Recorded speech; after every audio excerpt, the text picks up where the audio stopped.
Bueno,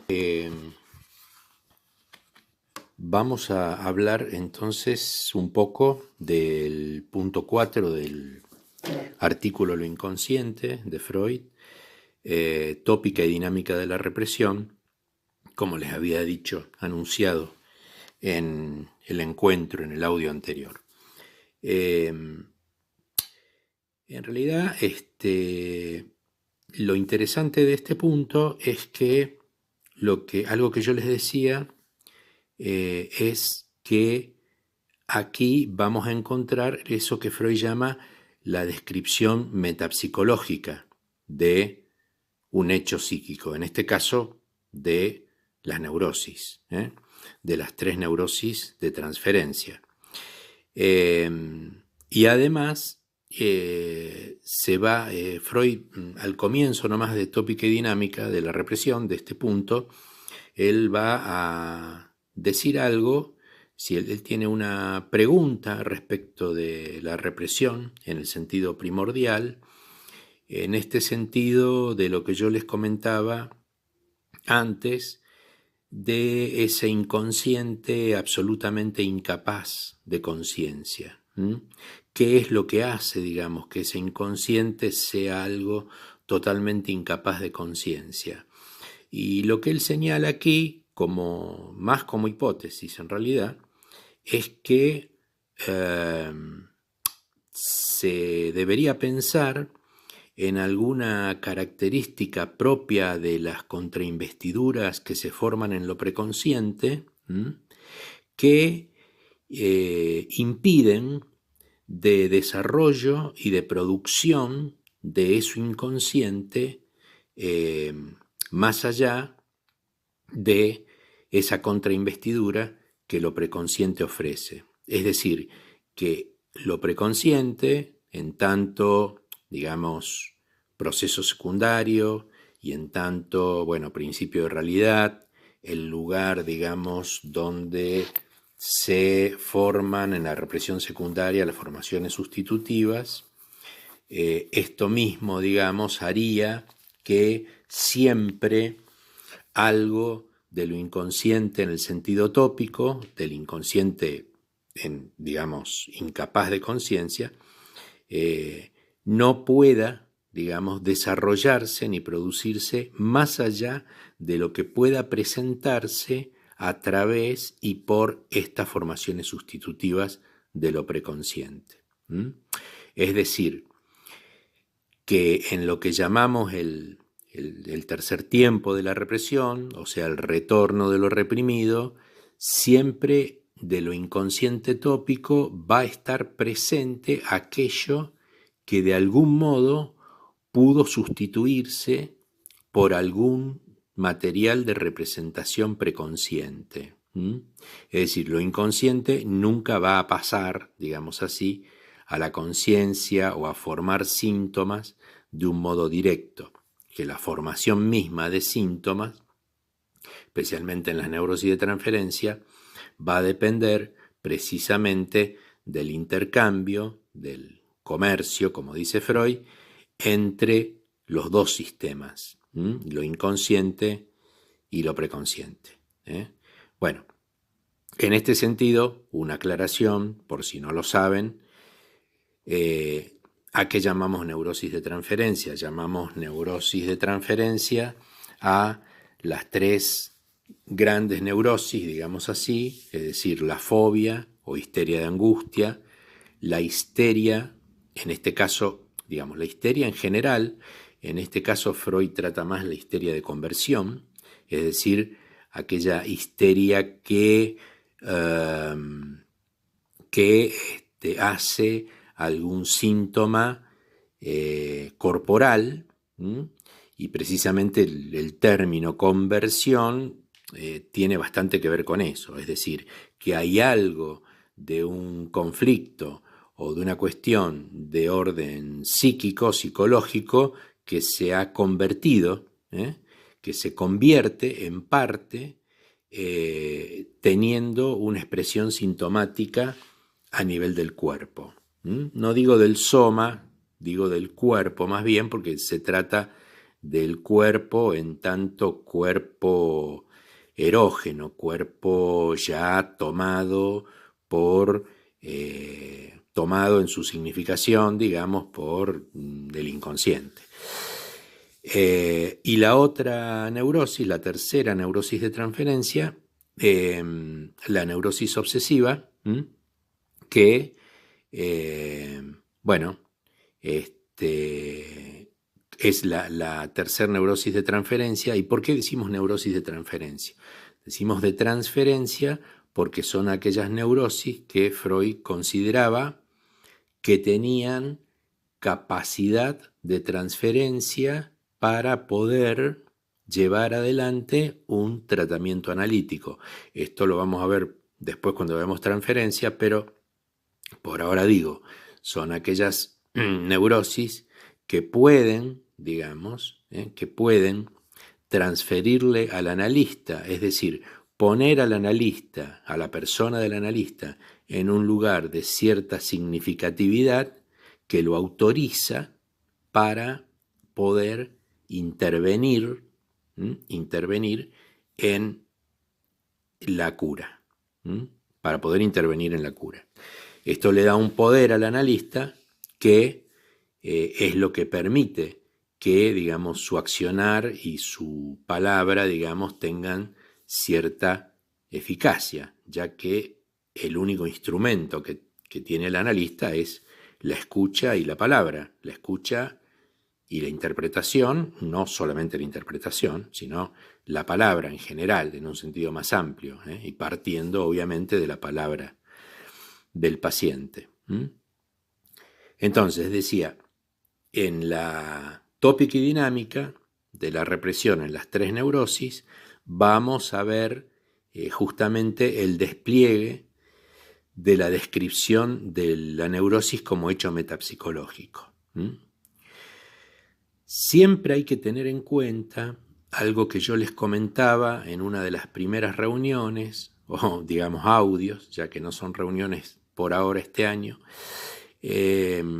Siempre hay que tener en cuenta lo que Freud en la descripción metapsicológica obviamente mayormente se está basando en casos atendidos por él, es decir, que no toda fobia es como la fobia que va a describir acá, no toda histeria es como la histeria que va a describir acá. Es decir, él está, por un lado, planteando la generalidad del mecanismo metapsicológico que él considera que está en juego, pero por otro lado, se está basando en material clínico que él dispone a ese momento. Bueno, voy a comenzar entonces por la histeria de angustia o fobia. Primera aclaración, fobia, bueno, es miedo a, miedo, aversión, pero una aversión temerosa, digamos, a algo, a algún objeto, o a algo, o a algún acontecimiento, un miedo a, para ser sintéticos. ¿Por qué también se llama histeria de angustia? Bueno, porque precisamente Freud lo consideraba una forma de la histeria en el sentido en que, digamos, su formación sustitutiva tenía que ver con la angustia y con el miedo en última instancia, y no con una conversión somática como en el caso de la histeria de conversión, con una conversión al cuerpo como en el caso de la histeria de conversión. Pero además hay otra razón también que en realidad todavía a esta altura de la obra de Freud no está muy especificada, pero que sí va a tener digamos, un lugar después yo diría de 1920, 25, ya con textos como Inhibición, Síntoma y Angustia, y cuando Freud tiene ya más trabajado la cuestión del complejo de Edipo, que es que las dos son histerias, de angustia, la fobia y de conversión, o la histeria en general, porque Freud las ubica como neurosis muy propias de la fase fálica, propia del Edipo. En cambio, la neurosis obsesiva la ubica en relación también a la fase fálica, pero en la que predomina una regresión a la fase sádico-anal. Bueno, después, en todo caso, aclararemos algo de esto. Por ahora simplemente lo decía para explicar un poco por qué esto de histeria de angustia, histeria de conversión, neurosis obsesiva, en función de qué, digamos, esa diferencia. Bien. La histeria de angustia o fobia, lo que Freud va a decir es que lo primordialmente reprimido es una moción libidinosa dirigida al padre. Una moción libidinosa o libidinal dirigida al padre. Es decir, que hay un requerimiento de amor al padre.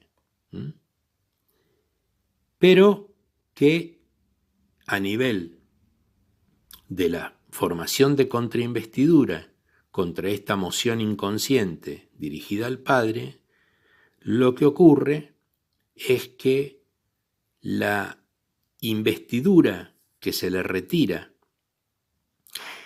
a la representación correspondiente al padre se desplaza en lo preconsciente y se inviste, para formar contrainvestidura, se inviste otra o otro grupo u otra representación preconsciente que puede ser, en el caso de la zoofobia, es decir, de la fobia a los animales, la representación de un animal. Bueno, esta formación sustitutiva lo que produce es angustia y miedo. Luego, ante esto, la fobia tiene un tercer tiempo, este sería un segundo tiempo, es decir, la formación de contrainvestidura con ligando, digamos, aquella investidura retirada al padre, ligándola a la formación sustitutiva puesta en un animal. En este caso, digamos, puede haber formaciones sustitutivas de las más diversas, fobias de las más diversas. Pero todavía eso no es la fobia, eso es el mecanismo que produce, digamos, que permite que la represión secundaria mantenga reprimido lo reprimido, es decir, la moción libidinosa al padre, como precisamente ligando en lo preconsciente la investidura a la representación o al grupo de representaciones que van a causar angustia, miedo, y precisamente, como Freud decía en el apartado sobre sentimientos inconscientes y, digamos, en relación al problema del afecto, siempre va a estar en la descripción metapsicológica de la represión, va a haber que situar a nivel de las investiduras qué se ha reprimido y cuáles son las formaciones sustitutivas, y a nivel del afecto cuál es el destino del afecto. En este caso, digamos, de la fobia, el destino del afecto va a ser precisamente que en relación a la formación sustitutiva, en este caso la zoofobia, la fobia a tal o cual animal, lo que se va a producir es una descarga, un desprendimiento de afecto, que es de angustia y o de miedo, digo. Pero esto todavía no es la fobia, esto es el destino del afecto y la formación sustitutiva que permite mantener reprimido lo reprimido, valga la redundancia. Es decir, la formación sustitutiva del animal preconsciente que permite mantener reprimida la moción libidinosa dirigida al padre. La fobia se termina de constituir cuando el individuo comienza a formar lo que Freud llama un parapeto fóbico, es decir, ¿qué es un parapeto?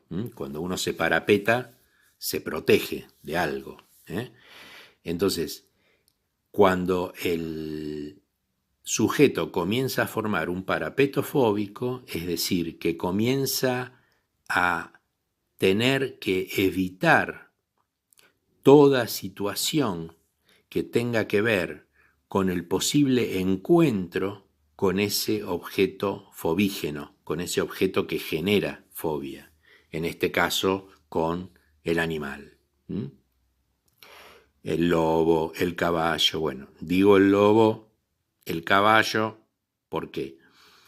Porque, digamos, a esta altura, en realidad, de fobias, sobre fobias, lo que Freud tiene clínicamente es, digamos, la fobia de Juanito, es decir, una fobia de un niño de 5 años, que Freud trata, que incluso no lo trata directamente, sino que lo trata en forma epistolar, a través de cartas con el padre le va relatando lo que le pasa al niño, bueno, y Freud interviene, sugiriéndole, digamos, respuestas para darle al niño, etc. Y la otra fobia, que yo creo en realidad que es la que Freud está teniendo más presente cuando pone la investidura como reprimido primordial, la investidura libidinosa dirigida al padre, es la del hombre de los lobos. El hombre de los lobos, en realidad, es un paciente que Freud atendió de adulto, o de joven, digamos, que en realidad Freud lo ubica como una neurosis obsesiva. Pero lo que hay en este paciente de Freud sí es una posición amorosa, pasiva, dirigida al padre, y pareciera que está evocando eso Freud cuando menciona esto en relación a lo reprimido primordial, en la fobia, lo cual no quiere decir que siempre se trate de eso. Decía, es un paciente obsesivo, pero en realidad hay una fobia infantil que Freud logra reconstruir a partir del análisis de este paciente. Hay una fobia infantil que tiene que ver con un sueño donde se presentan lobos, por eso el hombre de los lobos se llama el caso. En realidad, el caso de Juanito tiene algunas diferencias con aquella fobia infantil del hombre de los lobos. Juanito está más en relación, que es la fobia de los caballos, está más en relación a, digamos, una cuestión de ahí entre los padres, es decir, de un padre que no termina de separarlo de la madre, al niño, bueno, etcétera. Pero quería marcar lo siguiente. En la formación sustitutiva, Freud habla, por ejemplo, de cómo esta formación sustitutiva está vinculada a representaciones inconscientes. Es decir, en el caso de, voy a comentar lo de Juanito, que es por ahí lo que está más patente, digamos, lo que se puede ver de una manera un poco más clara. Lo que Freud plantea es que el caballo le sugiere a Juanito un montón de asuntos que tienen que ver con que, digamos, por un lado, con las anteojeras y los bigotes del caballo, que Freud dice que, bueno, que el padre de Juanito tiene anteojos y bigotes, con una serie de escenas que Juanito, digamos, ha visto en relación a, que, digamos, en la que hay caballos, que lo ponen en relación a distintos conflictos infantiles. Recordemos que en este caso la fobia es El niño tiene 5 años, digamos, entre comillas, el paciente. Y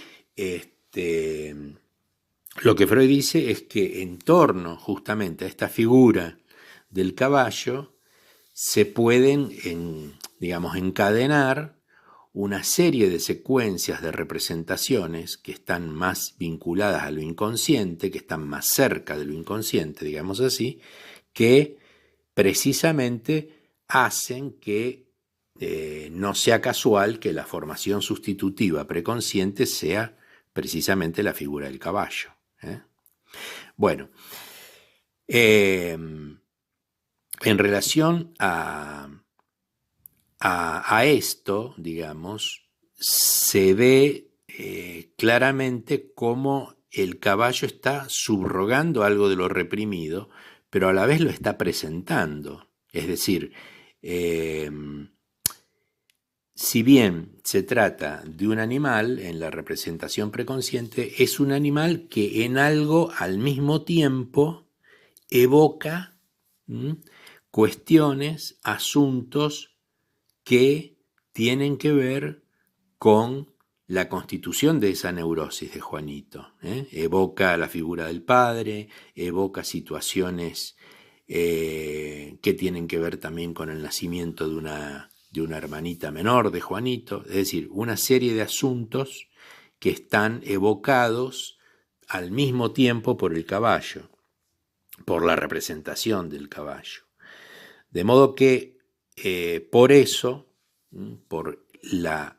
por el modo en que está constituida la formación sustitutiva, no permite, digamos, que el retorno de lo reprimido sea sin displacer.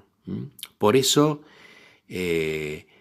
digamos, hace falta un paso más para no encontrarse después con la formación sustitutiva. Uno podría pensar, bueno, ¿qué tiene que ver no encontrarse con caballos, por ejemplo, si en realidad el motivo de esa angustia tiene que ver con una investidura libidinal que es inconsciente, reprimida primordial que es inconsciente?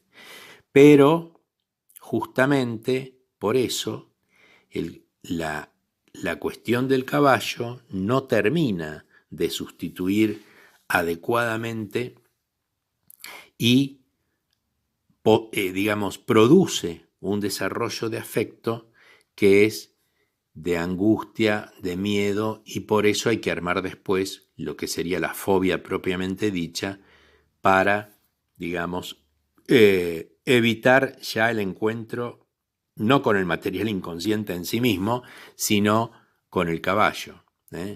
Pero es que justamente la única manera que tiene el sujeto de defenderse de eso es esa, y además clínicamente la única manera que tendríamos de abordar, digamos, esa neurosis en un tratamiento es justamente como lo inconsciente no se presenta directamente, precisamente se presenta a través de esa formación sustitutiva.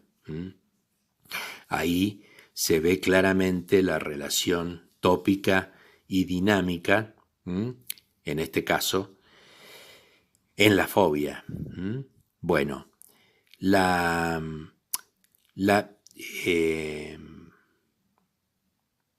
entonces, la represión es fracasada en este caso. ¿Por qué? Porque no logra evitar el displacer. La represión no logra que se pueda evitar el displacer. Bueno, esto creo, en cuanto a la fobia, está bastante, me parece, descripta ya, digamos. Respecto de la histeria de conversión, va a ser el caso opuesto a la fobia en el sentido de del éxito o fracaso de la represión. La histeria de conversión va a ser de las 3 neurosis de transferencia la que Freud plantea que la represión es exitosa.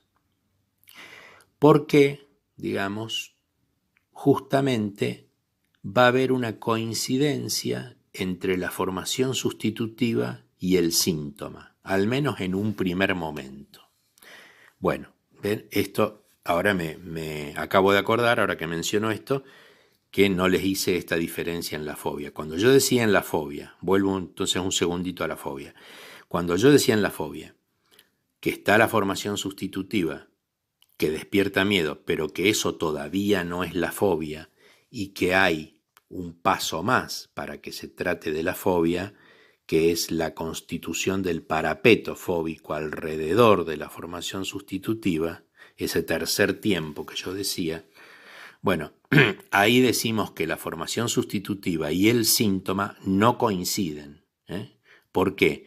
Porque el síntoma es un nuevo intento de detener, de evitar el displacer que la formación sustitutiva no logró evitar, que lo sigue produciendo. En cambio, en la histeria de conversión, ahora sí vuelvo, esto no va a ocurrir, dice Freud. La represión, por lo tanto, va a decir es exitosa. ¿Por qué?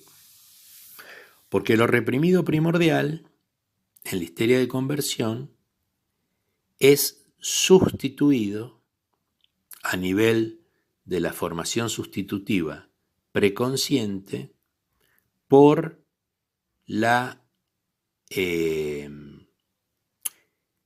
conversión en una parte del cuerpo que expresa o está asociativamente vinculado al conflicto del que se trate, es decir, a lo reprimido primordial.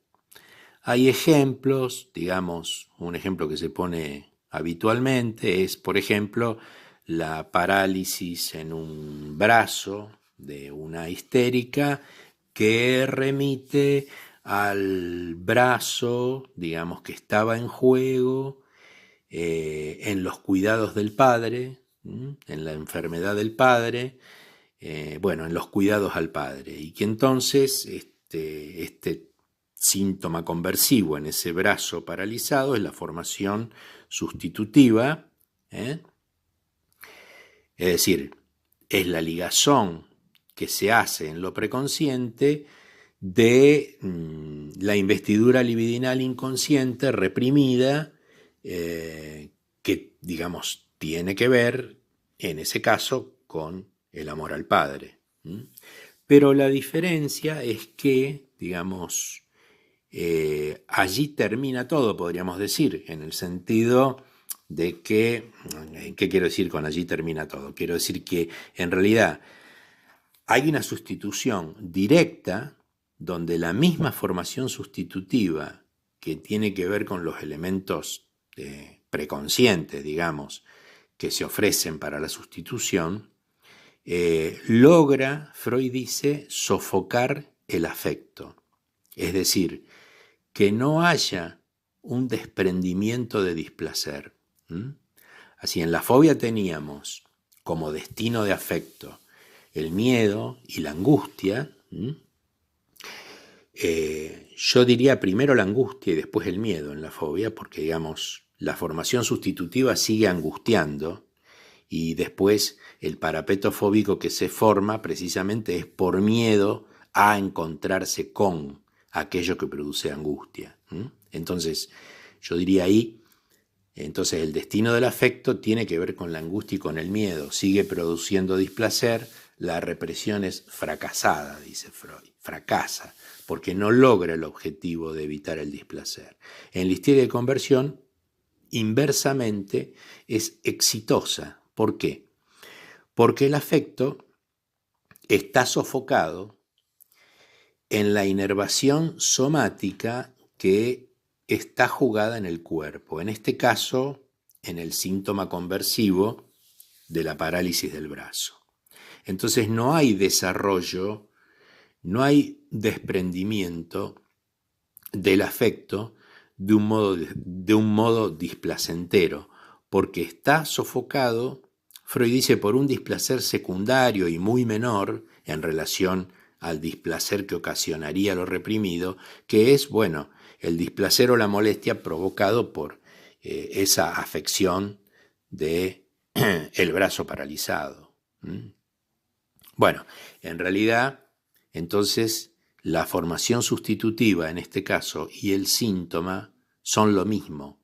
No hay esa distancia entre el síntoma y la formación sustitutiva que es necesaria cuando la formación sustitutiva no logró terminar de conjurar el displacer, no logró terminar de poder evitar la producción de displacer. Bueno, la cuestión del síntoma conversivo como propio de la histeria es algo bastante muy de época en Freud, digamos, muy de época. Si ustedes leen, por ejemplo, estudios sobre la histeria, que es anterior a la interpretación de los sueños, van a ver que hay muchos síntomas conversivos allí, que tenían mucho que ver con, muchas veces, con las extremidades, síntomas en brazos, piernas, otras veces, como el caso de Miss Lucy, con sensaciones olfativas, casi alucinatorias, pero no al modo de una alucinación de un psicótico, sino una sensación de oler, en este caso, en el caso de Lucy, un olor a harina quemada, digamos, por allí empieza el caso.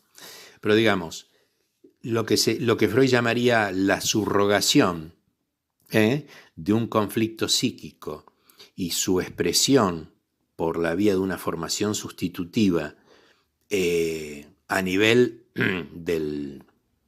de algo corporal, pero siempre algo corporal que funciona como representando alguna cuestión que está en juego con el conflicto reprimido, con lo reprimido originariamente como emoción, como cuestión libidinal, o como exigencia pulsional. Es decir, que está vinculado de una manera muy directa, casi que se ofrece a una interpretación muy rápida, a pesar de que hay después, dentro de la misma conversión, a veces hay desfiguraciones posteriores. Por ejemplo, el olor a harina quemada de Miss Lucy en realidad después remite al olor al tabaco del patrón, y bueno, a toda una cuestión ahí de cierto conflicto amoroso, etcétera, con el patrón en este caso. Bueno, pero siempre, digamos, esto se ve muy claro en la histeria, en la fobia también. Es interesante remarcar lo siguiente, que Lacan lo menciona en algún momento bastante al principio de su enseñanza, cómo lo reprimido tiene que ver con una palabra que no pasa, en el sentido de que no puede decirse, que no puede articularse en relación a un lazo, a un vínculo con los otros, en el caso de las neurosis de transferencia especialmente, ¿no? Bueno, en el caso de Miss Lucy que yo evoqué, bueno, una palabra que tiene que ver, que no pasa, que no pasa, que no está, que no se puede decir, digamos, en relación al vínculo amoroso con el patrón. En el caso de la fobia, bueno, algo también que no puede terminar de articularse en palabras, en relación, bueno, no sé, a la cuestión infantil de Juanito con sus padres, y también de la relación y de las características de los padres. Es decir, ¿por qué digo esto? Porque no es casual precisamente que la formación de contrainvestidura, en el sentido de la represión secundaria, que es preconsciente, y la ligazón, ¿de qué depende? De la representación palabra. Cuando Freud dice, por ejemplo, que en la fobia se le quita investidura a la representación padre,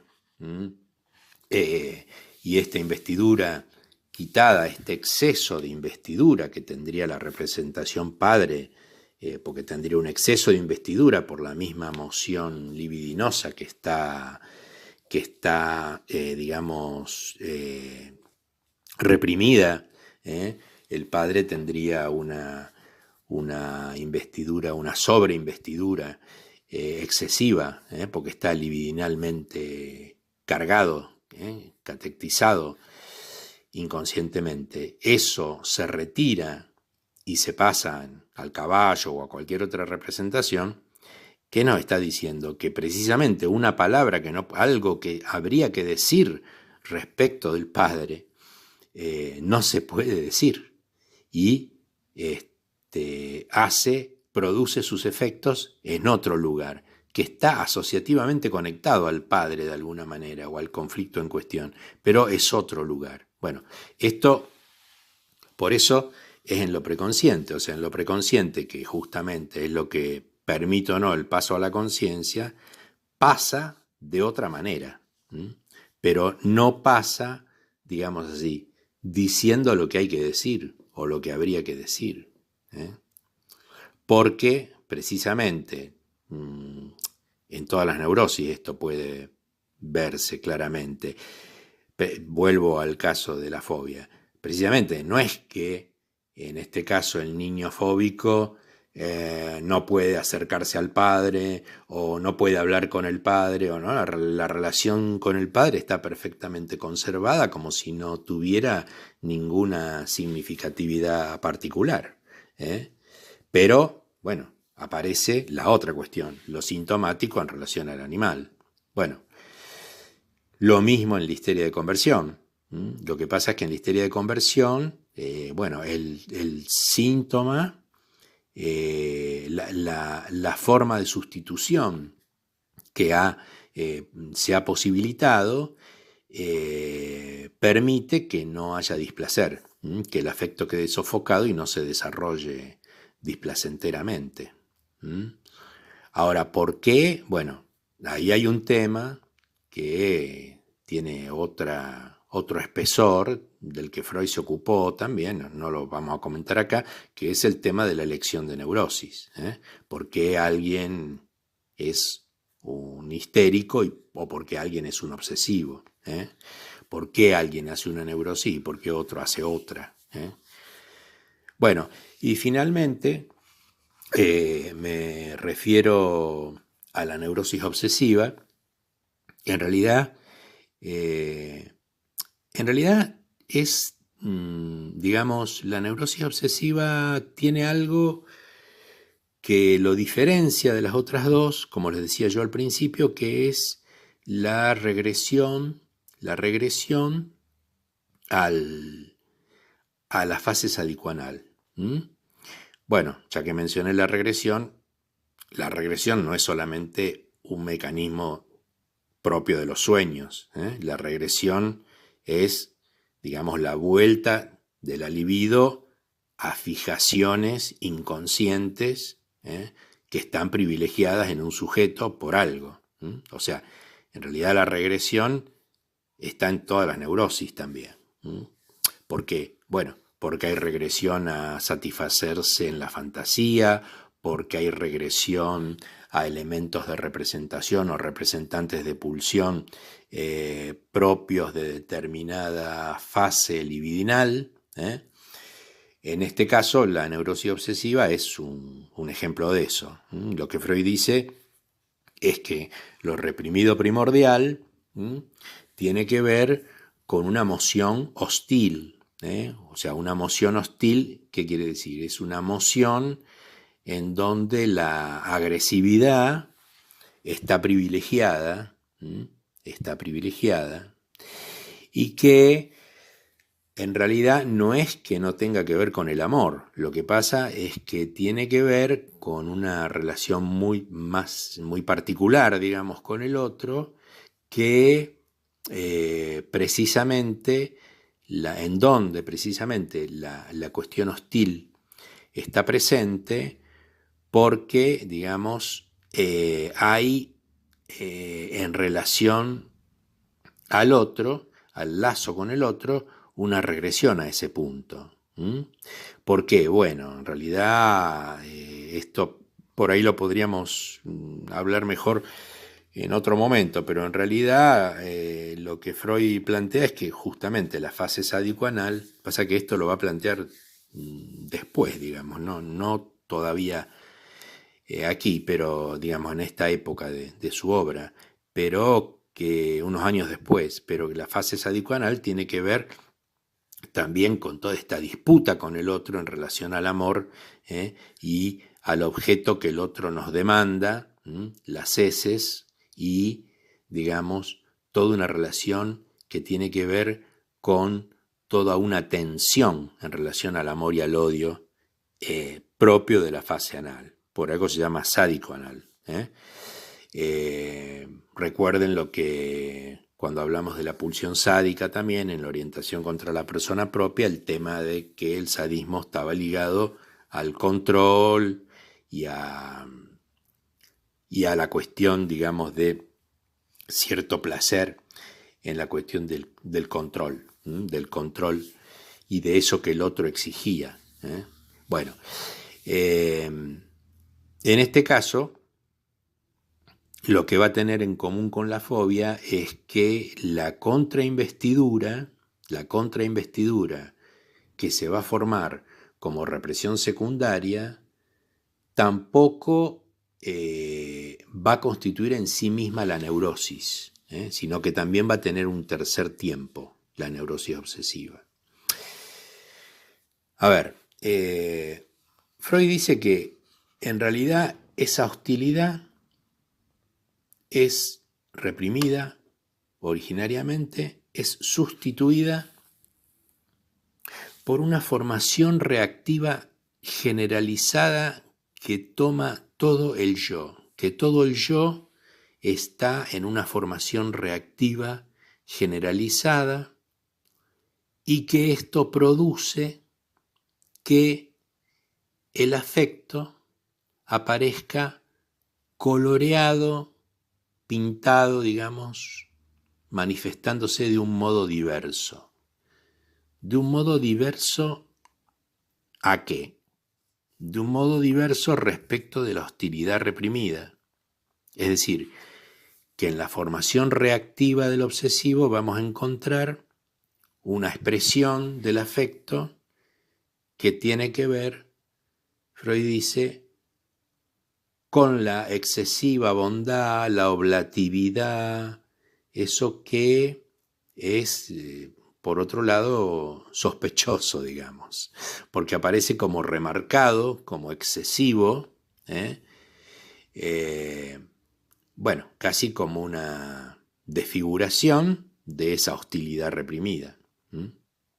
Bueno, ahora, el punto acá, digo, entiendo que es la más difícil de explicar en cuanto a la tópica y dinámica de la represión, la neurosis obsesiva, porque esto de la formación reactiva generalizada, o sea, en todo el yo, es un asunto en realidad poco claro.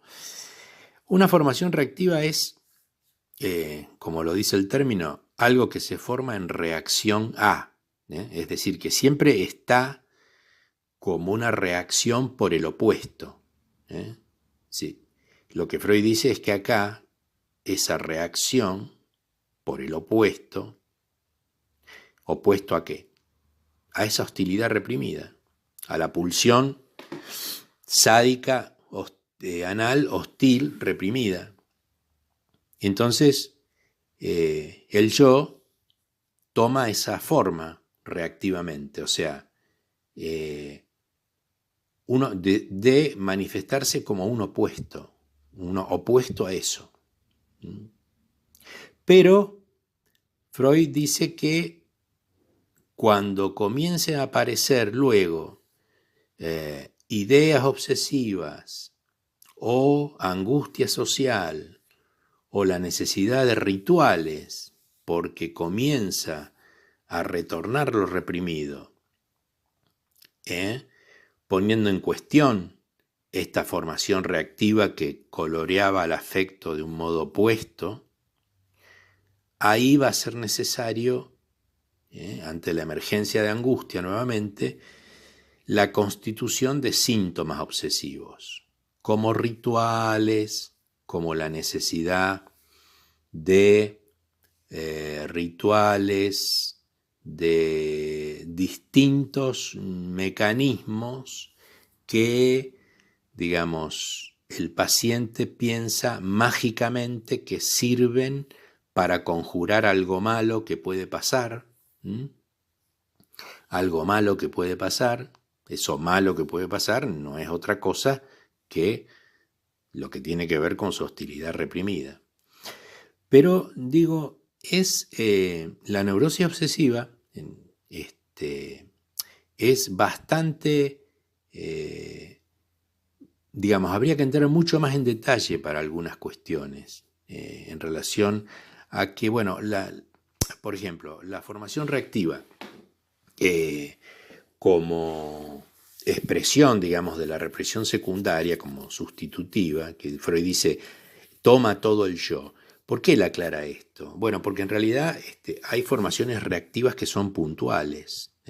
Freud dice que la formación reactiva es uno de los mecanismos, digamos, que va conformando nuestro carácter, que va nuestros rasgos de carácter. Por ejemplo, una formación reactiva sería el asco ante tal cosa.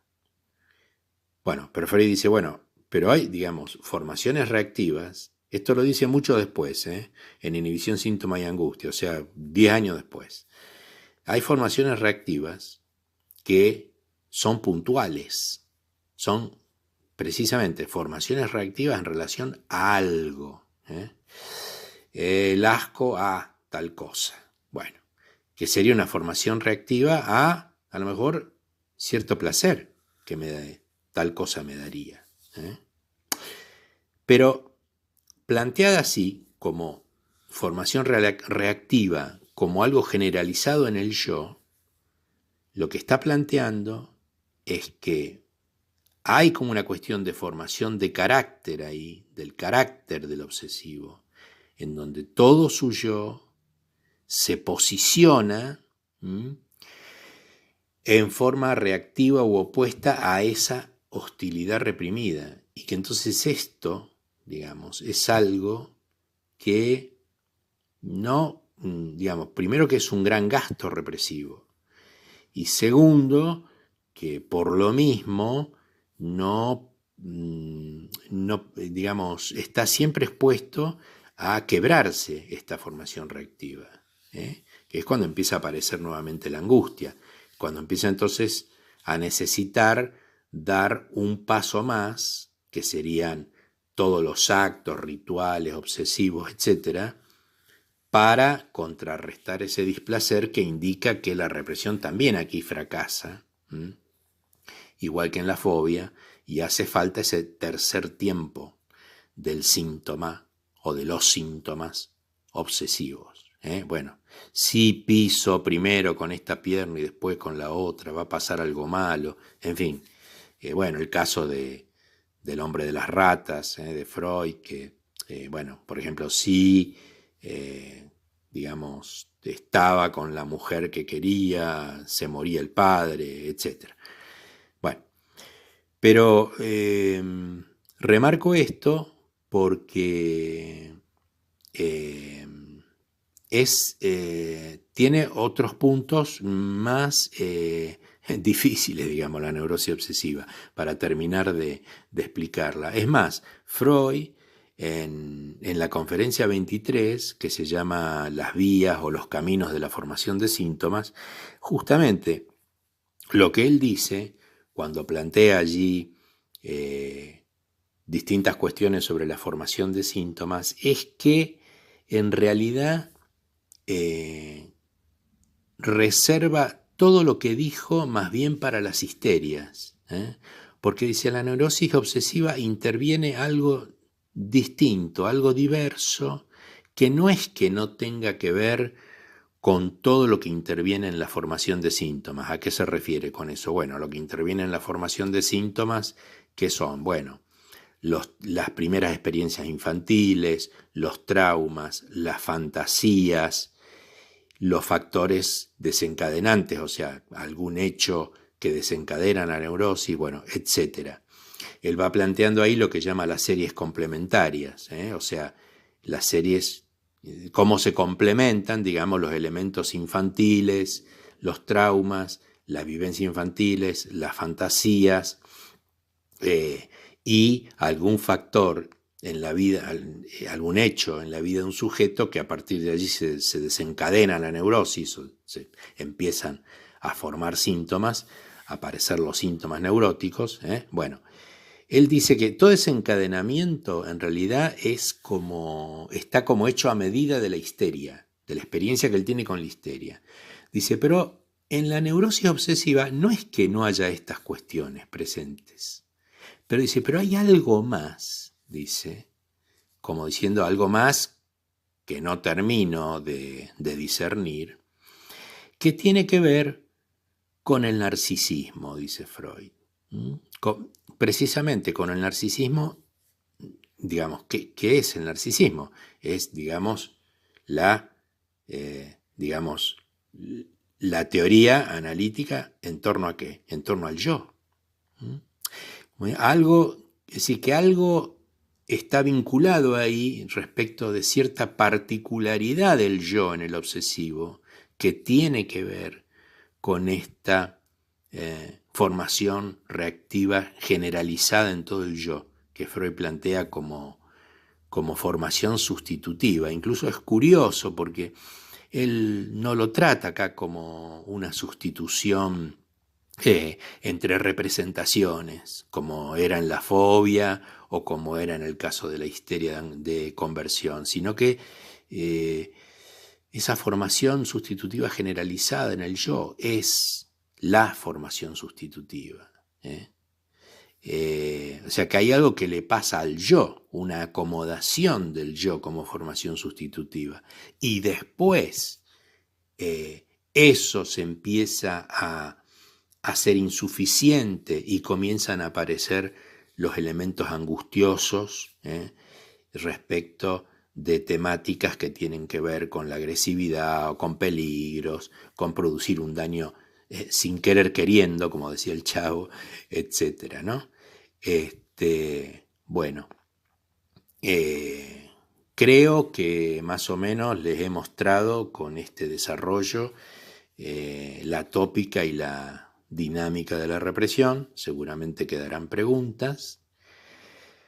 Yo voy a interrumpir acá y voy a seguir en el próximo audio con el asunto de la esquizofrenia, o sea, lo que está en el punto 7 de lo inconsciente.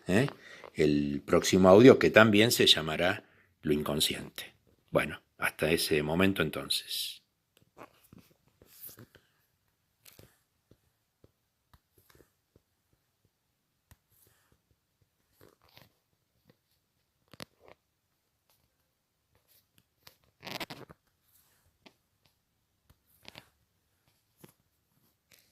Pausar.